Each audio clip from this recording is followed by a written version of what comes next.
안녕하세요. 국물반야 열애장 제7강 진행하겠습니다.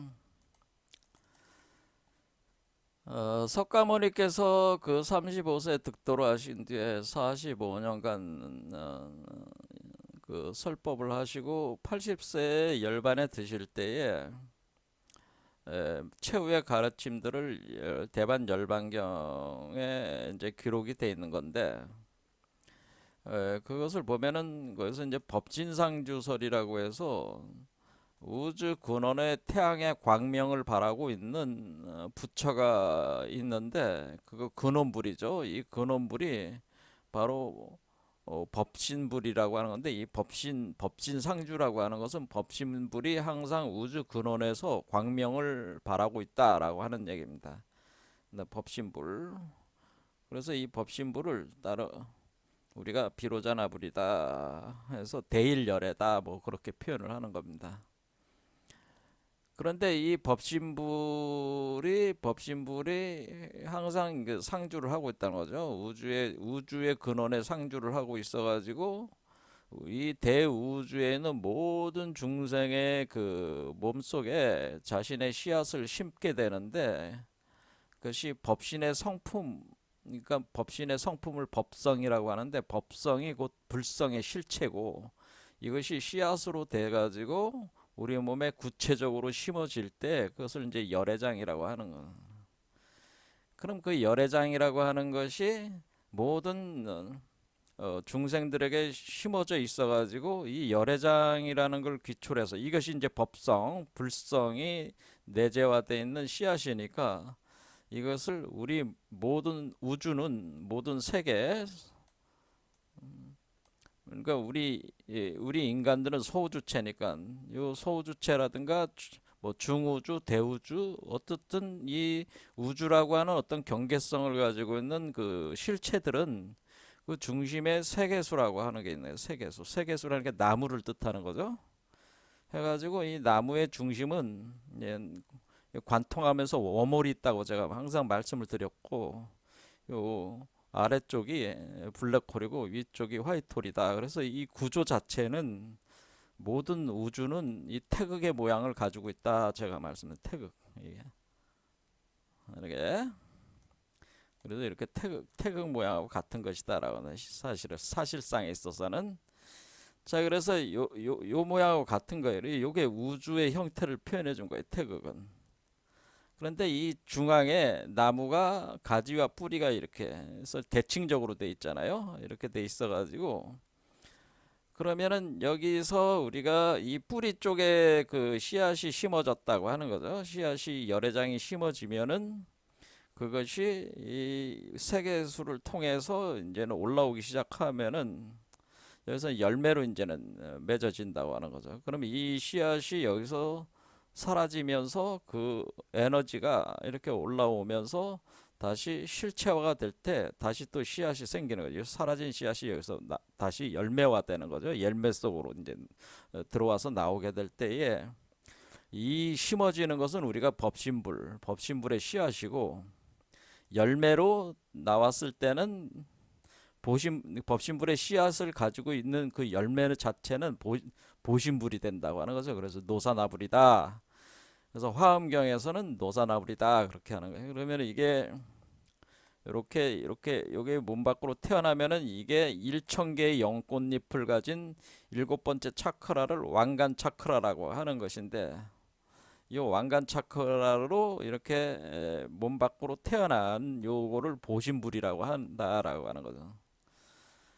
그래서 이 보신불이 또 태어난 보신불이 이 세계로, 중생의 세계로 자신의 몸을 이렇게 변화시켜 가지고 다양한 형태를 변화시켜서 이 세계로 들어와서 중생들을 구제를 하게 되는데, 그때 중생들을 구제를 하기 위해서 들어오는 몸을 화신불이라고 하는 거죠. 그러니까 우리가 그 2600년 전에 그 우리 이 세계 속에서 그 활동했던 석가모니불은, 그분은 화신불이었다고 하는 거죠. 화신불. 그러나 우리는 이렇게 생각해 볼 수가 있는 거죠. 뭐 어떻게 생각해 볼 수 있어요? 이 석가모니라는 분은 원래 그 법신불이었고 법신불에서 보신불화가 된 뒤에 화신불로 나온 그분이다. 그래서 석가모니 불께서 열반을 하신다고 열반에 드신다는 거는 화신불의 몸을 이제 해체해버리고 법신불로 다시 돌아가는 거죠. 다시 법신불로 다시 회귀하는 거예요. 예. 그러면은 그 법신불이 다시 또 보신불화가 되고 다시 화신불로 또 나가는 거예요. 이렇게 반복 운동을 계속 하는 겁니다. 반복 운동을 할 때 이 반복 운동은 이 불보살들의 그 대우 불보살들 이 불보살들의 대우주에 있는 모든 중생들을 이렇게 에, 어, 모든 그 번뇌와 망상 그것으로 인한 그 고통으로부터 구원하기 위한 구제 활동이라고 하는 거죠. 이렇게 끊임없이 이렇게 돌아가는 것이. 그러니까 석가모니 불께서 열반경에서 돌아가실 때 말씀하신 것이 자신도 역시 법신불체이기 때문에 끊임없이 이 세계로 다시 들어오면서 이렇게 구제 활동을 하고 있으니까 내가 지금 여기서 열반에 든다고 해서 완전히 떠나는 게 아니고 항상 너희들과 같이 있다고 하는 것에 대해서 이제 말씀을 하신 게 그게 열반경이라고 하는 거죠. 그와 같은 이치로 너희들도 모든 너희들 안에도 사실은 법신불의 씨앗이 있으니까 그것은 보신불체로 만들어 가지고 그러니까 수행을 통하든가 뭐든지 해서라도 이것을 만들어 가지고 보신불이 되면은 어때? 보신불이 되고 그리고 그러면 또 화신불로 나올 수 있는 존재가 되는 것이다라고 하는 거죠. 그래서 우리 궁울영부 빈몸 활성화의 그거의 그 목표는 뭐냐면은 우리 인간들에게는 다 열애장이라는 게 있으니까 그거를 세계수술을 통해 가지고 열매화 시켜 가지고 그것이 보신불이니까 그거를 이 소우주 세계를 넘어서 대우주적 존재인 보신불로 만드는 요 과정이 우리 그 궁울영부 빈몸 활성화 궁울리 아카데미가 추구하는 그 메커니즘이라고 하는 거죠. 그렇지만 이 메커니즘이라고 하는 것은 사실은 이와 같은 운동의 하나의 뭐라고 볼 수가 있는 게 하나의 그 에, 단계라고 볼 수 있는 게 하나의 단계다라는 이렇게 반복 운동의 하나의 단계라고 생각하시면 되겠습니다. 그러니까 이렇게 번뇌망상의 고통을 겪고 있는 우리 중생에 속하는 우리 인간이 안에 법신불의 씨앗 법성 바로 그 불성이 열애장으로 내재화되어 있는 것을 활성화시켜 가지고 보신불체로 만들어내면은 그 단계를 성취하게 되고 그러면 일단은 이 보신불이 성취가 되면은 이 안에 법신불이 있는 거니까 여기서부터는 이 소우주적인 세계를 벗어났으니까 소우주적 세계가 가지고 있는 다양한 그 탐욕적 구조 그걸 번뇌장이라고 그랬죠. 번뇌장이 완전히 소멸된 상태니까 이때부터는 자신이 어떤 선택에 의해 가지고 불보살의 그 생명을 구현해 나갈 수가 있다고 하는 거죠. 그랬을 때 이렇게 그 세계수를 통해 가지고 이 세계수를 통해서 이렇게 이 열매가 맺어질 때 이때 열매를 맺어질 때가 뭐냐면은 이게 그 진사월이라고 해가지고 우리가 그 봄에 음력 4월달 정도 되는 음력 4월달 진사월이라고 해서 자축인묘 진사에서 진사는 뭐죠? 이때는 그 춘말하초라고 춘말하초에 바로 꽃이 피면서 그러니까 여러분들이 춘말하초라는 게 우리가 꽃놀이 하러 다니잖아요. 꽃놀이 하러 다닐 때가 바로 춘말하초 이때란 말이에요. 그러니까 음력 4월 달 정도 될 때. 그러면서 뭐 세상에 뭐 벚꽃도 그냥 흐드러지게 피고 그냥 다양한 꽃들이 막 피잖아요. 이 세계수가 꽃이 필 때가 바로 뭐냐면은 그 열매들이 완전한 열매는 아니지만은 열매들이 맺어지기 시작한다는 거예요. 왜냐면 열매가 이렇게 나와야지 그 열매가 성숙돼 나갈 거 아니에요. 그러니까 초기에 여러분들이 그뭐그 초여름에 여러분이 따먹는 그 각종 과일은 떨잖아. 떨버. 떨버서 못 먹잖아. 떨버서 못 먹더라도 그것이 나중에 이제 자라면은 익어지면 맛있는 과일이 되는 거잖아요. 근데 못 먹더라도 어쨌든 간에 열매는 맺어지는 거 아니야? 그러니까 이때 열매를 맺어질 때 그때 열매 안에는 씨앗이 있잖아요. 그렇지. 이때 그래서 이 지점을 중요하게 보는 거다라는 거. 자, 그래서 오늘부터는 이제는 하려는 게 이제 화엄경을 통해서 이제 이 이치를 알아보려고 하는데, 왜 화엄이냐라고 하는 거를 이제는 왜 화엄이라고 하는 거냐. 그러니까 화엄경이라는 게 이제 우리가 그 열반경을 통해서 이제 내용을 알아봤고, 아, 이것이 보신불이 될 때가 바로 춘말하초인데 이때가 진사월이다라고 하는 진사월. 그럴 때 춘말이라는 게 늦봄 초여름이란 말이야. 꽃들이 피면서 꽃들이 흐드러지게 피면서 그 열매들이 맺어지기 시작할 때 여러분들이 그걸 상상을 해봐요. 온 세계가 꽃들이 가득 차게 폈어. 그거를 화엄이라고 하는 거예요. 그걸 화엄. 우리가 화엄이라고 하는 거는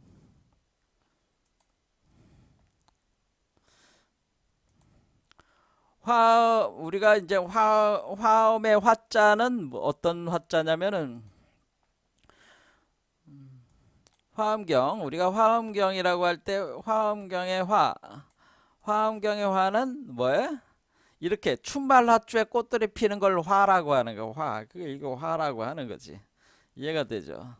이걸 화라고 하는 거고, 꽃들이 피는 거를. 그 다음에 이 꽃이 하나만 피는 게 아니라 이 나무 이 세계수 전체의 꽃들이 피어나가는 거란 말이야. 그러니까 이게 이 세계수가 어떻게 돼? 이 세계수가 세계수의 열매, 춘말하초에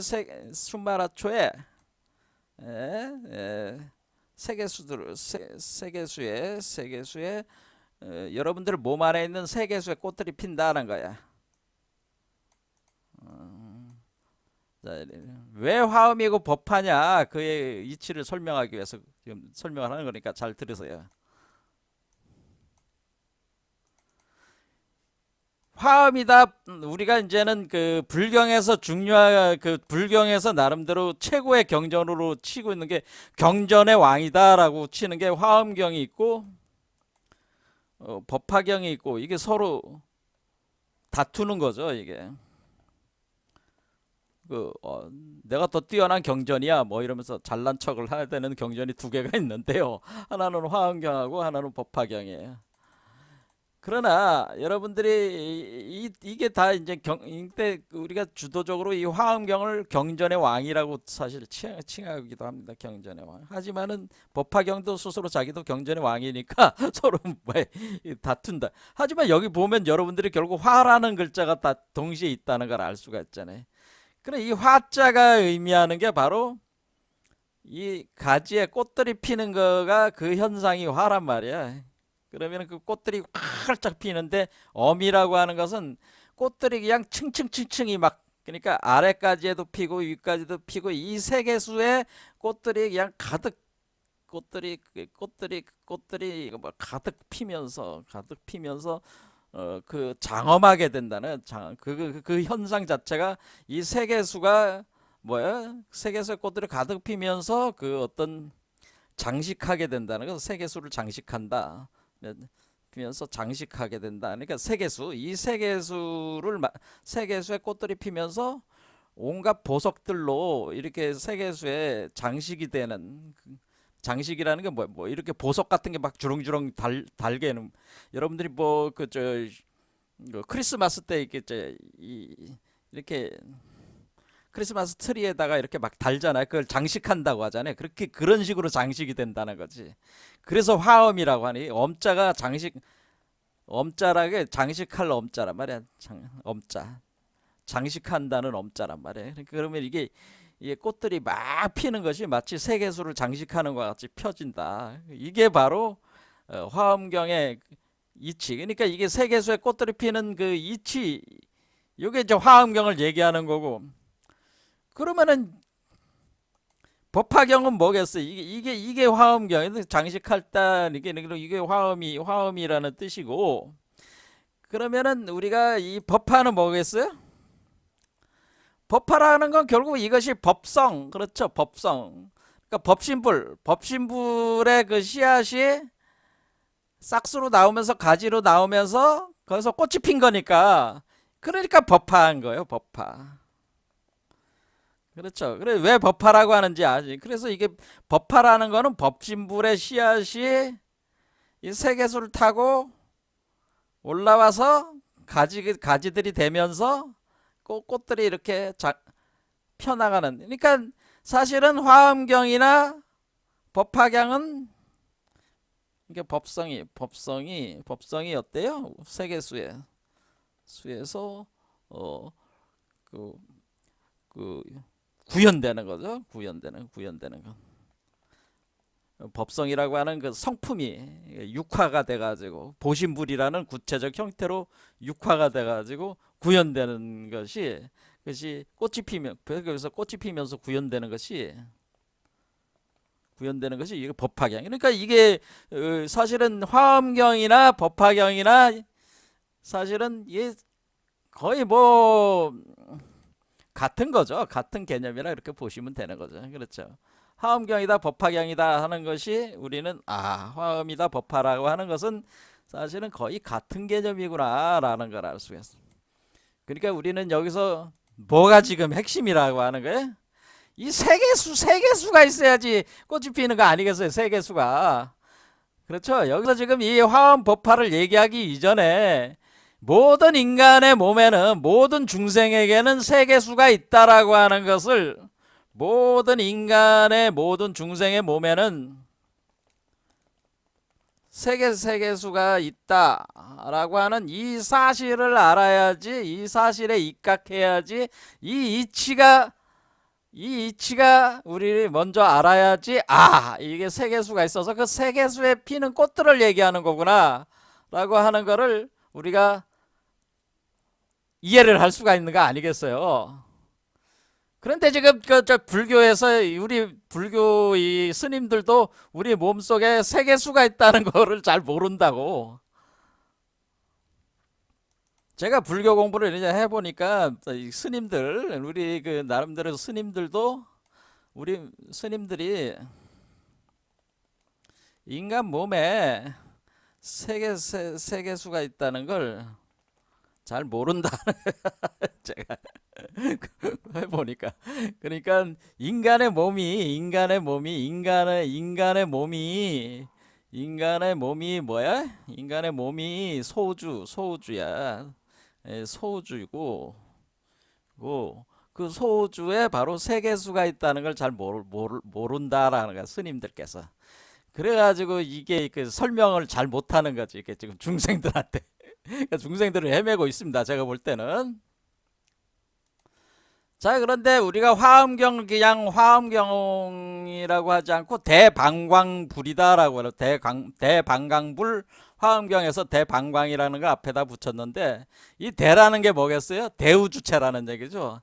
이게 이제 대우주체로 나오는 거죠. 보신불은 대우주체잖아요. 그런데 방광한다는 거는, 광자는 뭐냐면은 이게 누를 황자가 확대되는 걸 표현한 게 광자인데, 이렇게 황금빛으로 빛나는 걸 이렇게, 광은 그러니까 이게, 근데 방은 뭐냐면은 이 물질적 세계가, 우리가 정방체로 해가지고 물질적 세계는 이 우리가 천원지방 이런 식으로 얘기하잖아요. 그러니까 천원지방, 하늘은 동그랗고 땅은 네모랗다 이런 개념으로 쓰는 거니까, 대방광이라고 할 때 방자는 땅은 네모방자기 때문에 이 한마디로 불국토가 대우주로서의 불국토가 열리는 거를 대방이라고 하는 거고, 그 열릴 때 그것이 뭐냐면은 황금빛이 퍼져나가면서 불국토가 열리는 현상을, 그것을 대방광이라고 하는 겁니다. 그러니까 대방광은 뭐냐면은 황금빛이 터져 나가면서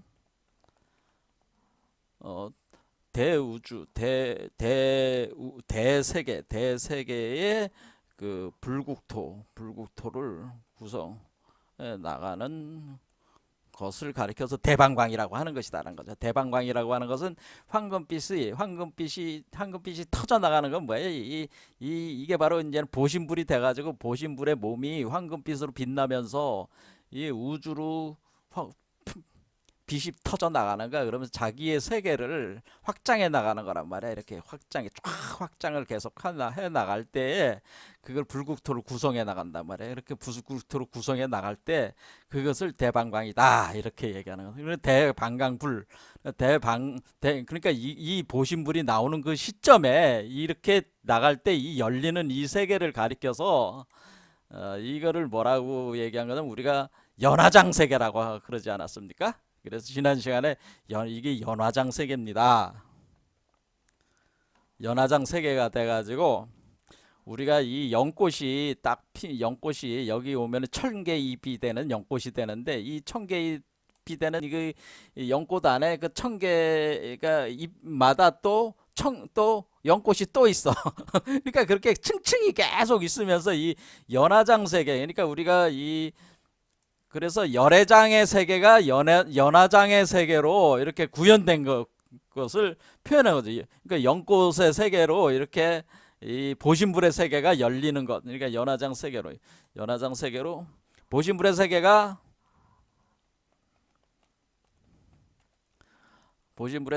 연화장 세계로 열려 나가는 것이 뭐야? 이게 바로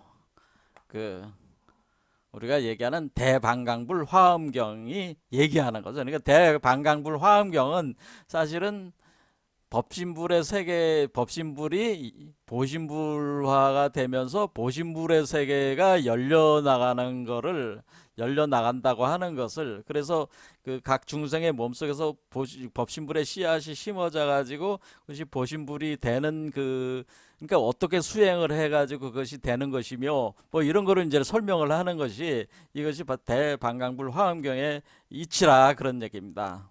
그래서 오늘부터 이제 화엄경에 대해서 이제는 같이 공부를 하면은 이 이치 이제 정확하게 알 수 있으니까 또 진행을 해보겠습니다. 자, 화엄경 80화음의 그 첫 페이지가 세주 묘품이다. 그래서 이 세계의 주인이 돼서 그러니까 아주 그 묘하게 엄품이라는 게 뭐 이렇게 장식돼 있는, 그러니까 묘하게 장식돼 있는 어떤 세계에 대한 그 글들이 이 세주 묘품인데, 이것이 결국 보신불의 세계를 지금 표현을 해주고 있는 건데, 요거로 한번 간단히 일단 읽어보고 나서 이제 얘기를 하겠습니다. 왜냐하면 지금 말씀을 드린 게 우리가 세계수가 있어야 되는 거예요. 세계수가. 그럴 때 우리가 어떻게 돼 있냐면은 여기 보면은 지금 석가모니께서 지금 득도를 하실 때에, 그러니까 원래 이 화엄경이라고 하는 것은 어떤 경이냐면은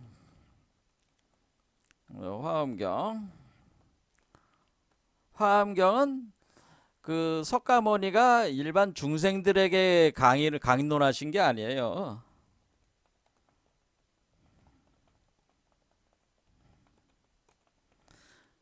그러니까 일반 중생들을 모아놓고 이렇게 가르친 강론이 아니란 말이야. 근데 우리가 그 석가모니가 돌아가실 때 한 거를 이제 열반경이라고 하는 거잖아요. 열반경. 이게 열반경인데, 열반경. 그래서 열반경을 본 거 아니에요. 그런데 우리가 이제는 그것을 교판이라고 하는 건데, 그럼 제일 처음 설한 경전이 뭐냐? 그 제일 처음 설한 경전이 사실은 화엄경이라고 하는 겁니다. 화엄경. 이게 첫 경전이라고. 그러니까 우리가 석가모니의 설법 단계에서 이게 첫 설법을 담은 게 화엄경이고, 마지막 설법이 열반경이라고 하는 거든.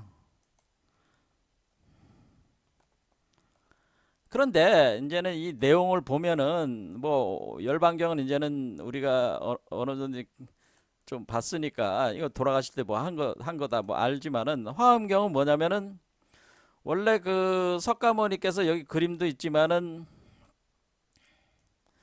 자기와 같이 수행을 나름대로 했던 사람이 5명이 있었잖아요. 이 5명은 그 고타마 시달다가 그 집을 떠나가지고 궁전을 떠나가지고 카필라 성이죠. 떠나가지고 이제는 그 수행을 해 나갈 때 그 수도나나 왕이라고 해서 그 정바나 석가모니 그 고타마 시달다의 아버지가 그 석가모니를 그 따라다니면서 여러 가지 이제는 언제든지 그 다시 그 궁전으로 돌아올 수 있으려면은 돌아올 수 있게끔 이렇게 하기 위해서 붙여줬어요. 5명을. 근데 이 사람들도 지금 석가모니와 같이 수행을 하게 되는 거죠. 그런데 석가모니께서 득도를 하신 뒤에 이 5명한테 설법을 한 거를 우리가 이제는 초전법륜이라고 하는 거죠. 초전법륜. 그 5명에게 처음 설법. 이게 초전법륜에 처음 한 그 법륜, 처음에 그 설법을 했다, 법륜을 돌렸다라고 하는 겁니다. 이걸 5명에서 그렇게 하는데, 이것이 처음 한 것, 초라고 이렇게 보는데, 뭐냐면은, 이미 이전에 설법이 있었다고 하는 거예요. 이미 이전에. 그러니까 초전법륜 이전에 화엄경이 있다고 하는 겁니다. 그러니까 이게 가장 처음에 있었다고 하는 거예요. 화엄경이. 그건 뭐냐면은 석가모니께서 이게 득도를 하셔가지고 득도를 하실 때 어디서 하셨냐면은 보리수 보드가야, 우리가 붓다가야 뭐 발음이 여러 가지 있는데 뭐 보드가야라고 하면 보드가야의 그 보리수 나무 아래 금강자에서 득도를 하신다. 이렇게 할 때에 우리가 지금 누가 득도를 한 거예요? 이게 고타마 시달다가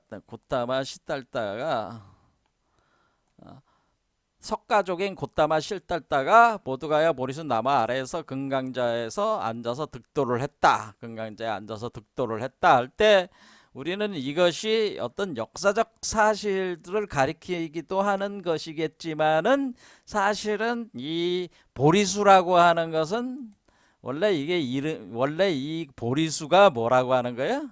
고타마 시달다의 세계수요라고 하는 거.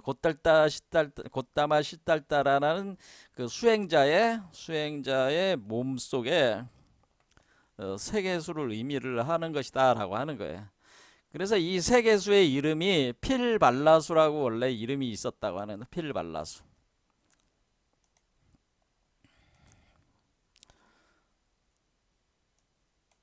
자, 그래서 고타마 시달다는 원래 소주적 인간으로서 수행을 했는데 그것이 자신의 몸에는 필발라수가 있었다고 하는 거예요. 그런데 이 현상적으로 보리수 나무에 가서 앉아서 또 득도를 했다 이렇게 되는 거는 뭐예요? 그 보리수가 필발라수다. 그러니까 이 필발라수가 보리수라는 명칭을 갖게 된다. 이 얘기가 되는 건데 사실상에 있어서는 여기서 묘사들을 다 보면은 이것은 현상적으로 존재하는 나무를 얘기하는 게 아니고 세계수를 얘기를 하는 거라 그 얘기예요. 우리가 보리수라고 하는 것은 보드가야에 있는 그 보리수를 얘기하는 역사적 보리수가 아니고 그 고타마 시달다라는 수행자 몸속에 있는 그 수행자의 그 세계를 구성하는 그 중심에 서 있는 그 나무가 바로 보리수라고 하는 겁니다. 이거부터 명확하게 알아야 된다고 하는 거죠. 이게 보리수가 되는 거예요. 그래서 그러니까 우리가 이 고타마 시달다의 그 몸속에 있는 세계수가 보리수구나 이렇게 되네. 자, 이런 관점을 가지고 우리가 이 글을 읽어야지 이게 이해가 되는 것이다라고 하는 겁니다. 그렇죠? 이 세계수에 대한 정확한 개념을 가지고 접근을 해야 된다. 자, 그러면은 이 고타마 시달다라는 수행자 몸속에 그 있는 보리수의 씨앗이 있을 거 아니에요? 그것을 보리라고 한 거죠, 보리. 그러니까 제가 그러니까 보리라고 하는 것은 뭐예요? 보리라고 이렇게 부르는 이 보리는 결국 고타마 시달다의 열애장을 보리라고 한 것이다 이렇게 보는 거죠. 고타마 시달다의 열애장이 바로 보리다라고 하는 거죠. 근데 고타마 시달다의 열애장이나 일반 중생의 열애장이나 같으니까 그냥 보리라고 얘기할 수 있는 거 아니겠어요? 그러니까 보리란 말이야. 그러니까 이게 고타마 시달다의 보리다 이게. 그렇죠? 이렇게. 그럼 곧다마시 딸 때 보리가 보리수를 타고 올라가서 싹시 되고 가지가 돼서 여기서 꽃이 피고 열매를 맺었다. 이렇게 되면은 이게 그럼 그 열매가 바로 보신불이 되는 거니까 이게 노사나불이 되는 거죠. 그러면은 이 곧다마시 딸다가 지금 법신불을 씨앗인 열애장 보리를 심어가지고 새로운 보리로 청정한 보리로 만들면서 자신이 열매를 완전히 독성을 소멸한 그 열매를 만들어 가지고 그 열매 자체가 이제는 보신불이 되는데 그 보신불이 결국에는 이렇게 그러니까 곧다마시 딸다 안에서 법신불이 되고 보신불이 되고 그렇게 되는 거죠. 그러면 그 보신불이 다시 화신불을 놔두는 거니까 이 존재가 뭐예요? 이미 이 과정에서 화신불이 된 거지. 그렇죠. 그래서 이게 법신, 보신, 화신이라는 게 이 삼신일체가 돼버리는 그 개념으로 지금 존재를 하고 있다고 하는 걸 얘기를 하는 겁니다. 우리가 이렇게 깨달았을 때는 득도했을 때는 삼신일체죠, 사실은. 왜냐면 법신이 백그라운드에 있고 홀로그램으로 있고 육체로는 뭐예요? 몸속에 보신불이 감춰져 있고 실제적인 신체로서. 근데 이것은 그 일반 인간의 그 몸이 아니라 뭐야? 그 보신체는 우주적 대우주적 몸이잖아요. 그리고 인간의 몸으로서는 화신체를 가지고 있으니까 득도했을 때는 삼신일체가 같이 이렇게 어울려 있는 거죠. 법보화신의 삼신일체의 이 상태에 지금 있으셨던 거죠. 그때 득도를 딱 하셨을 때. 그리고 나서 45년간을 설법을 하신 것이다. 그런 얘기죠. 이때 이미. 그렇죠. 자, 그래서 이런 개념이라고 하는 겁니다. 자, 그랬을 때 우리가 이게 득도하기 전에 석가모니가 득도하기 전에 곧다마시 딸따로 있을 때도 모든 소주에는 각자의 그 세계수가 있는 거니까 곧다마실 딸따라는 사람의 몸에 있는 그 세계수는 필발라수인데 그 필발라수가 결국 보리수가 되는 거고 그 보리수의 씨앗이 이제 보리 열매를 맺는다는 것이 뭐냐면은 이것이 바로 그 보신불이 된다라고 하는 그런 개념이라고 하는 겁니다. 그렇다면 우리는 그 곧다마시 딸따라는 한 인간이 수행을 통해서 보신불을 성취하고 하나의 그 법신의 세계가 이제 그 구체화가 돼가지고 이제 보신으로 이제 열려지게 되는데, 그러니까 이것은 지금 우리가 화엄경을 뭐라고 볼 수가 있는 거냐면은 화엄경은 결국 그 어떤 수행을 통해서 보신불 성취, 그 법신의 씨앗을 움터가지고 보신불 성취를 그 보여주는 경전이라 이렇게 볼 수가, 이게 핵심이라는 거죠. 결국 화엄경은 결국 우리가 평범한 그 중생이 결국 평범한 중생이 수행을 통해서 보신불 성취를 통해서 열려지는 연화장 세계를 이렇게 설명하고 그것을 어떻게 수행을 어떻게 해서 그렇게 됐는가에 대한 그 전체적인 내용을 이렇게 경전으로 해서 이렇게 보여준 게 이게 화엄경이라고 하는 겁니다.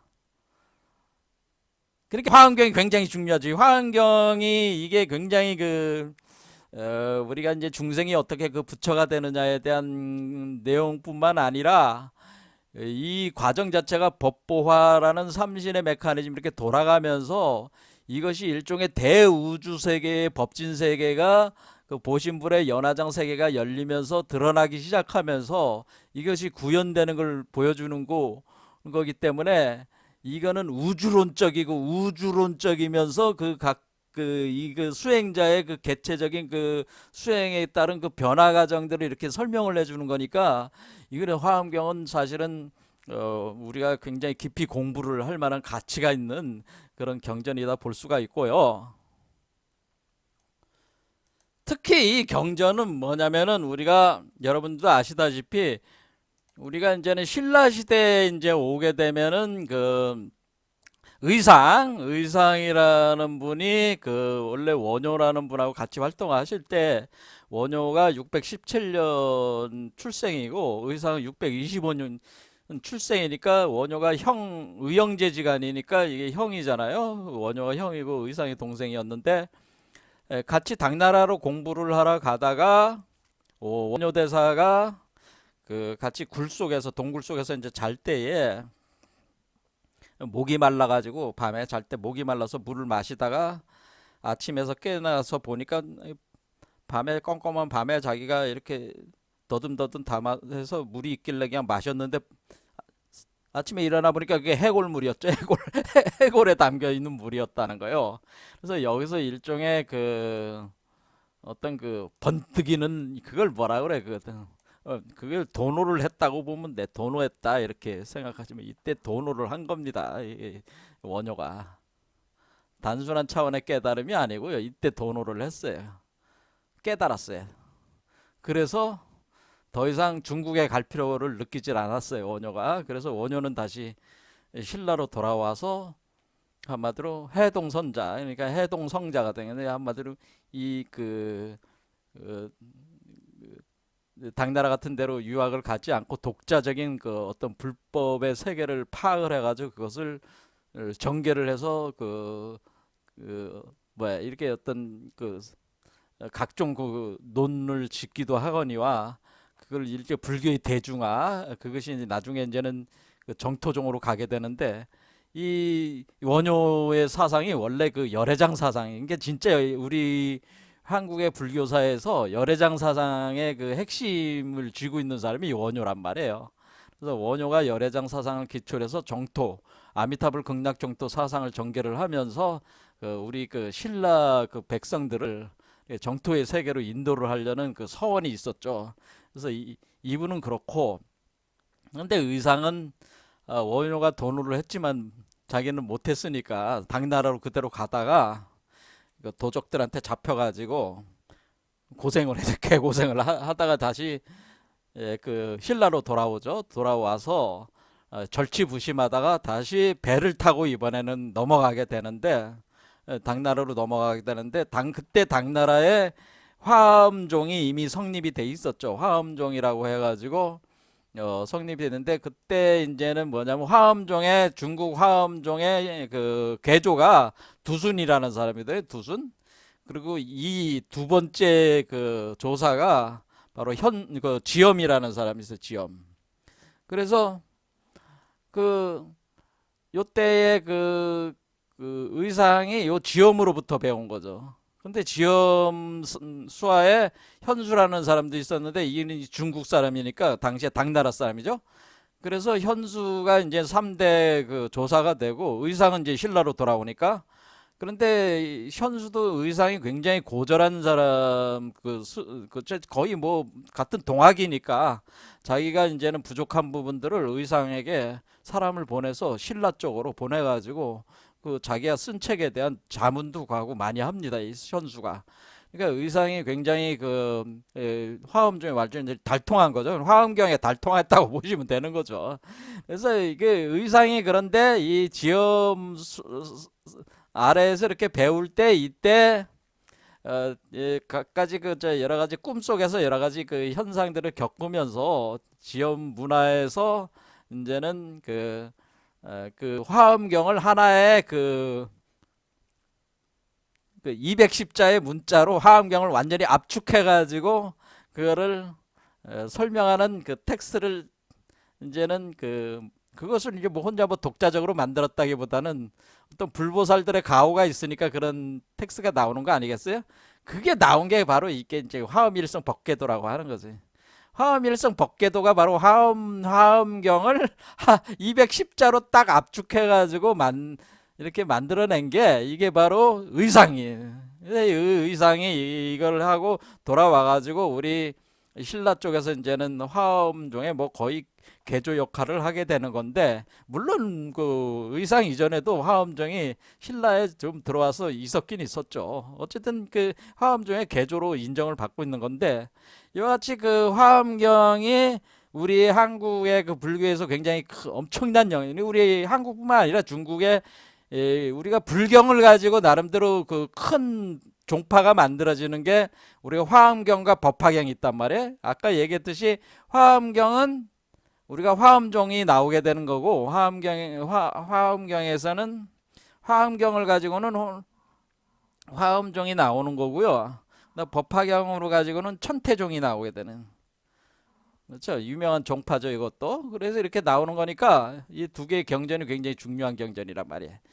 어쨌든 간에 이 화엄, 이 사유 체계가 우리 중국뿐만 아니라 우리 한국의 이제 불교에 있어서 이 교학 계통에서 엄청난 영향을 끼치게 됩니다. 그리고 선종에도 영향을 많이 주게 되는데, 그거를 이제는 압축해서 이렇게 만들어낸 이분이 이제 의상이다. 그래서 제가 화엄경을 다 해석할 수는 없잖아요. 그렇죠. 해석해 드릴 수는 없고, 이거 너무나 엄청난 책이니까. 그러면 그 몇 년은, 몇 년이 아니라 1년은 꼬박 해야 돼. 그 화엄경 해석하려면. 이 210자 해석을 하겠다는 거죠. 제가. 이게 210자를 여러분들한테 해석을 해 드려가지고, 거기에 나름대로 그 화엄경에 있는 그 내용의 어떤 우리 궁울 반야 열애장 메커니즘과 어떻게 저기가 돼 있는가에 대한 그런 것들을 이제 설명을 해드리려고 하는 겁니다. 그 들어가기 전에 오늘 이제 얘기를 첫 번째 하는 거죠. 자, 어쨌든 간에 이제는 이런 방향으로 갈 걸 얘기를 했고, 일단은 우리 수행을 하는 모든 사람의 몸에는 세계수가 있다. 이걸 딱 머리에 박으셔야 돼. 예? 여러분의 몸에도 다 세계수가 있고 제 몸에도 있고 세계수가 있어요. 그래서 열애장이 꽃을 피우고 열애장이 그 씨앗이 돼가지고 여기에 나무에서 열매를 맺고 꽃이 피고 열매를 맺는 이것 자체가 꽃들이 피어나가는 이 자체가 화엄이란 말이야. 이것 자체가 법화란 말이야. 법화경의 법화란 말이야. 그 열매가 보신물이 되는 거고요. 자, 그래서 이 화엄경의 첫 시작이 바로 이 보리수. 첫 시작이 화엄경의 시작은 바로 이 고따마시따따라라는 이 수행자의 몸에 있었던 이 세계수인 오늘날 보리수로 알려져 있는, 그러니까 보리수의 보리가 바로 고따마시따따의 열애장이죠. 그러니까 우리 안에도 다 보리가 있는 거죠. 그래서 보리라는 말을 많이 쓰니까 이 보리라는 말을 왜 쓰는가에 대해서 여러분들이 여기서 이제 아셔야 된다는, 우리가 이제는 열애장의 다른 말이 보리구나 이렇게 이해를 하시면 되는 거지. 그러니까 열애장의 다른 말이 보리다 그런다. 보리. 그렇죠. 그래서 우리가 보살이라고 하는 것은, 보살이라는 말이 뭐냐면 우리가 보살이라고 하는 말이 있잖아요. 보살은 보리살타라는 말이에요. 보리살타라는 말의 줄임말인데, 보리살타라는 말은 뭐냐면 보리를 간직한 중생을, 이것을 보리라고 하는 겁니다. 보살이라고 하는 겁니다. 그러니까, 그런데 이때 이 보리는 깨달음의 보리를 간직한 사람을 얘기하는 거니까, 그러니까 아직까지 밑에 심어진 거는 깨달음의 보리는 아니야. 아직 번뇌장이 이렇게 묻혀 있는 보리고, 번뇌장이 소멸된 보리를 간직한 중생이 원래 진정한 보살이란 말이야. 하지만 우리는 세상에서 그냥 여자들 보고, 아줌마들 보고 보살이라고 하는 건 뭐예요? 우리 몸이 여자가 되는 거죠. 여자 몸이니까 여자가 잉태를 한 거니까, 씨앗을 심겨진 여자가 되는 거니까 주로 여자들을 데리고 보살이라고 하는 거죠. 하지만 그분들은 다 뭐예요? 아직 번뇌가 소멸이 안 된 보리를 가지고 있는 거고, 그걸 그래서 보살과 보살 마살을 구분을 하는 거죠. 보살 마살. 보살 마살이라고 하는 존재들은 깨달음의 보리를 가진 존재들은, 그렇죠. 깨달음의 보리를 성취한 분들이고, 보리를 깨달음의 씨앗으로 이렇게 바꿔놓은 자들이고, 그냥 보살들은 뭐예요? 일반 번뇌보리 상태를 가지고 계신 분들이 그냥 보살이다 이렇게 생각하시면 되겠습니다. 어쨌든 그러니까 우리가 이게 보리수가 이게 필발라수가 이제 보리수가 되는 거다. 곧다마시다 때. 그래서 요거에 대한 거를 화엄경에 시작을 할 때 이 문장부터 시작한다는 거예요. 그래서 이렇게 여기 그럼 쭉 읽어보겠습니다. 그러니까 세주 묘품이 바로 그 이 보리수와 그 보리수의 꽃들이 피면서 만이보주라고 하는, 만이보주가 제가 그게 뭐라고 그랬어요? 그게 열애장이라고 그랬잖아요. 그 만이보주와 같은 게 구술이라고 하기도 하고 여의주하고 만이보주, 모니주 이렇게 표현되는 것들이 다 열애장을 표현해 주는 말이다. 제가 말씀을 드렸잖아요.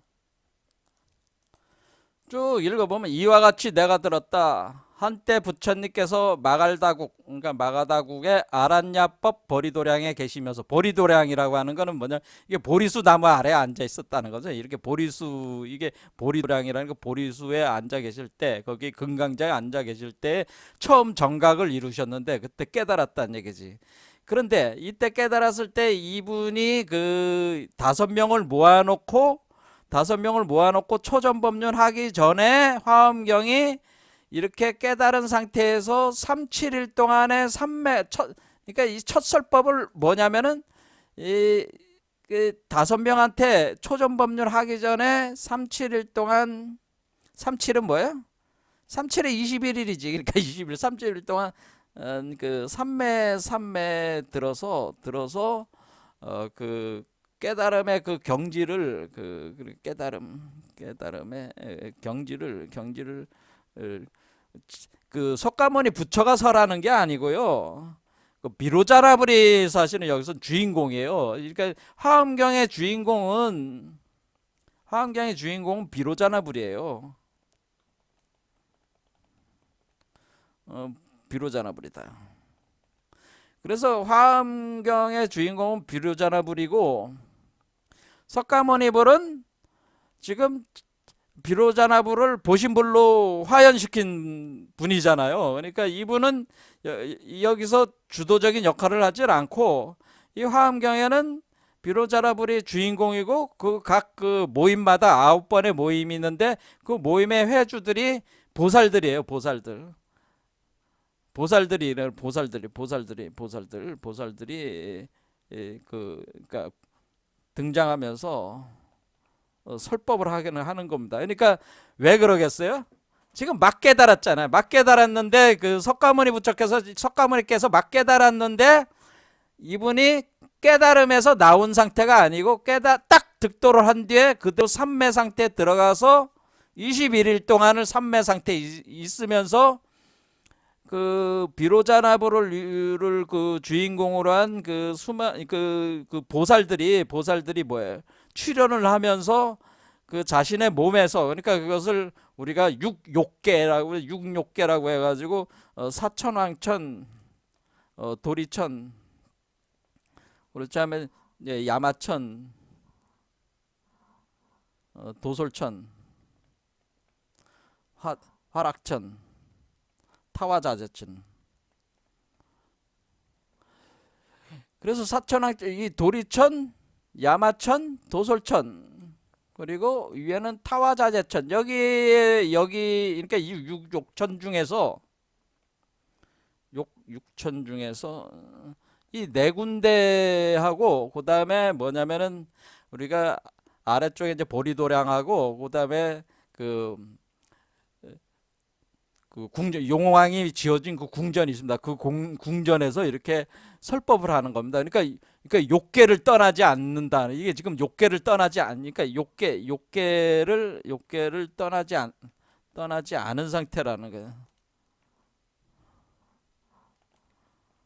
그러니까 지금 뭐냐면은 석가모니 불께서 이렇게 깨달았을 때가, 이때가 아직까지 뭐냐면 이 상태 자체가 보신불이 성취된 상태지, 보신불이 성취된 상태로서 아직까지 그 이상, 그러니까 욕계 이상의 색계, 무색계로 이렇게 나가지 않고 욕계 안에서 지금 벌어지고 있는 일들을 지금 설명을 하고 있는 거기 때문에, 이거는 지금 우리가 수행하는 그 중생들 있잖아요. 수행하는 중생의 세계가 이게 욕계란 말이에요.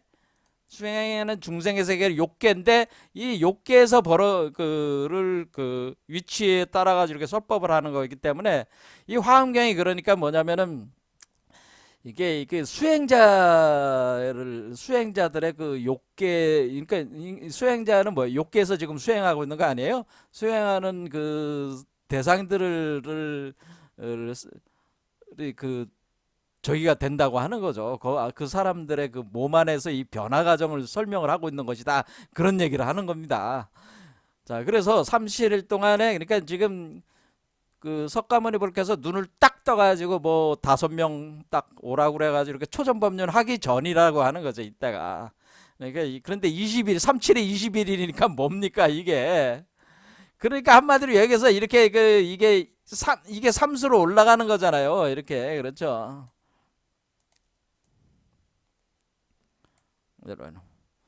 이렇게 세계가 올라가는 거잖아. 세계가 세계의 맥락이 올라가는 거잖아. 그때 7개 차크라까지 올라가니까 37에 21이 되는 거지.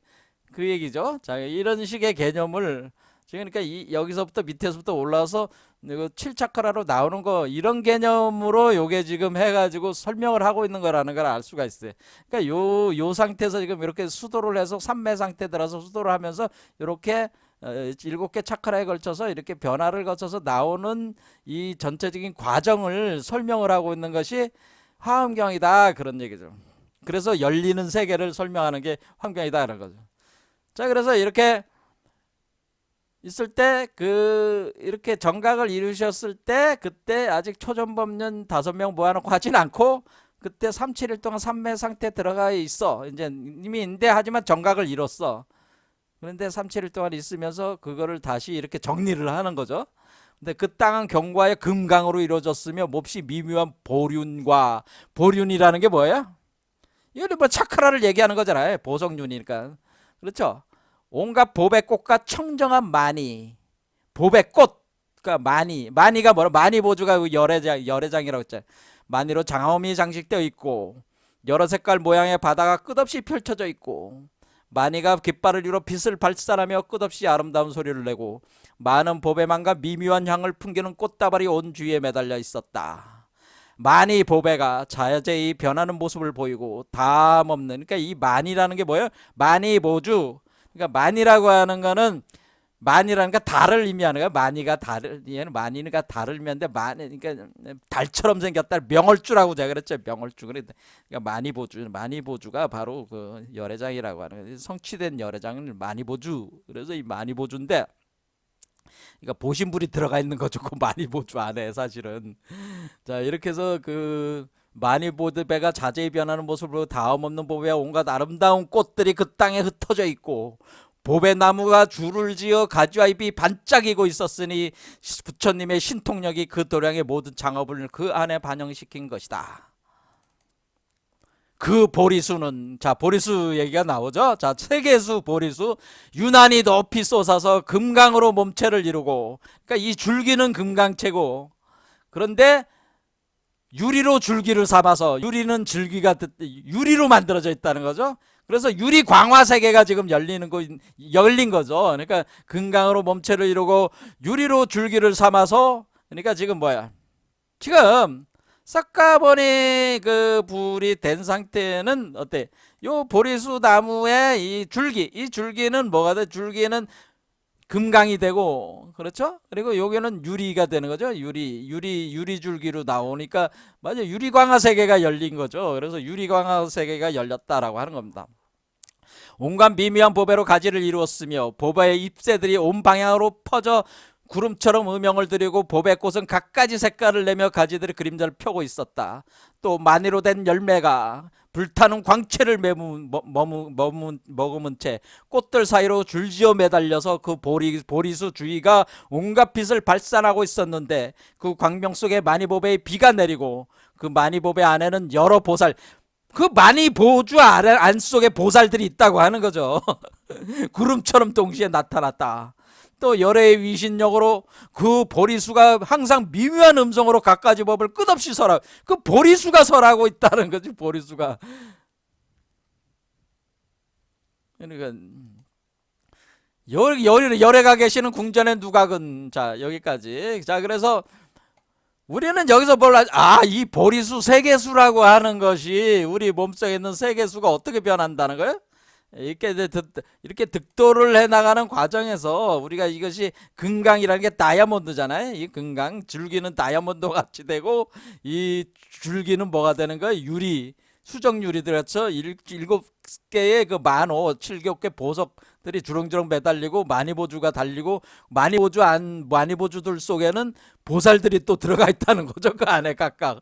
그렇죠. 불보살들이 또 들어가 있다라고 하는 겁니다. 그러니까 이런 것들로 이게 광활한 하나의 그 장엄한 그게 어디서 이래 보리수에서 그것이 이렇게 장식돼 있는 현상들을 이거 이렇게 돼서 이렇게 이 모든 거를 관장하는 요 나무를 관장하는 뭐가 나오는 거예요? 보신불이 출현을 하는 거잖아요. 출현을 하게 되는 노사나불이 출현을 해서 이 나무를 관장하는 요 나무를 타고 있잖아 지금. 그렇죠. 자, 이런 식의 이제는 개념을 이제 설명을 이렇게 하고 있는 거죠. 자, 그래서 여기서 이제는 뭐 결론적으로 얘기해 드리면 우리가 이렇게 수행 과정에서 우리 몸속에는 모든 중생들 수행자의 몸에는 바로 세계수가 있고 세계수가 어떻게 돼 금강의 줄기가 되고 유리의 가지들이 나오면서 그것이 유리 광화 세계가 이렇게 열리는 것을 표현해 준 게 화엄경의 세계가 이렇게 열리는 그거와 개념이라고 하는 거죠. 그래서 오늘 얘기하는 그 핵심 중에 하나는 뭡니까? 우리 중생들 몸속에는 다 세계수가 있다고 하는 겁니다. 그 세계수가 변화를 하면서 그 세계수의 꽃들이 무수히 펴나가면서 거기에 이제는 그 마니보주들이 달려나가면서 그 마니보주들 중에 진짜 마니보주 안에서 보신불이 여러분이 보신불이 돼서 출현을 하게 된다고 하는 거죠. 출현하면서 대우주체가 되고 뭐 이런 과정을 설명을 해 나간 것이 바로 화엄경이고 우리 몸 안에 이렇게 보리수가 있다고 하는 거 이렇게 세계수가 있다고 하는 것에 대해서 여러분들이 확실하게 인지를 하고 있어야지 이게 이제 이해가 되기 시작한다고 하는 겁니다. 자, 오늘 여기까지 하겠습니다. 감사합니다.